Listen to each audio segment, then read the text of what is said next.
Breaking news చూస్తున్నాం. రష్యాలో ఈ ఉదయం మిలిటరీకి చెందిన విమానం గల్లంతైంది. రష్యాలోని సోచి ప్రాంతంలో విమానాశ్రయం నుంచి టేకాఫ్ అయిన కాసేపటికే విమానం రాడార్తో సంబంధాలు తెగిపోయాయి. ఇక మిస్ అయిన విమానంలో 10 మంది సిబ్బందితో పాటు 92 మంది ప్రయాణికులు ఉన్నట్లు అధికారులు అంచనా వేస్తున్నారు. ఇక తరచూ విమాన ప్రమాదాలు జరుగుతూ ఉండడంతో విమాన ప్రయాణం అంటేనే ప్రయాణికులు బెంబేలెత్తిపోతున్నారు. విమానం మిస్సింగ్ వార్త తెలుసుకున్న బంధువులు రష్యా విమానాశ్రయానికి చేరుకుంటున్నారు. ఇక తమ బంధువుల ఆచూకీ కోసం ఆందోళన వ్యక్తం చేస్తున్నారు.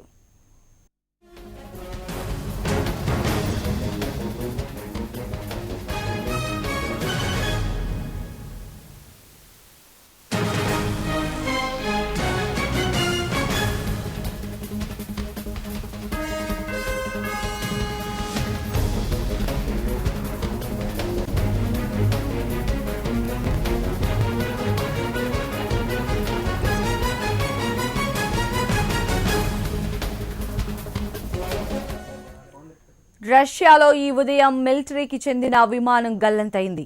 రష్యాలోని సోచి ప్రాంతంలో విమానాశ్రయం నుంచి టేకాఫ్ అయిన కాసేపటికే విమానం రాడార్తో సంబంధాలు తెగిపోయాయి. ఇక మిస్ అయిన విమానంలో 10 మంది సిబ్బందితో పాటు 92 మంది ప్రయాణికులు ఉన్నట్లు అధికారులు అంచనా వేస్తున్నారు. తరచూ విమాన ప్రమాదాలు జరుగుతూ ఉండడంతో విమాన ప్రయాణం అంటేనే ప్రయాణికులు బెంబేలెత్తిపోతున్నారు. విమానం మిస్సింగ్ వార్త తెలుసుకున్న బంధువులు రష్యా విమానాశ్రయానికి చేరుకుంటున్నారు. తమ బంధువుల ఆచూకీ కోసం ఆందోళన వ్యక్తం చేస్తున్నారు.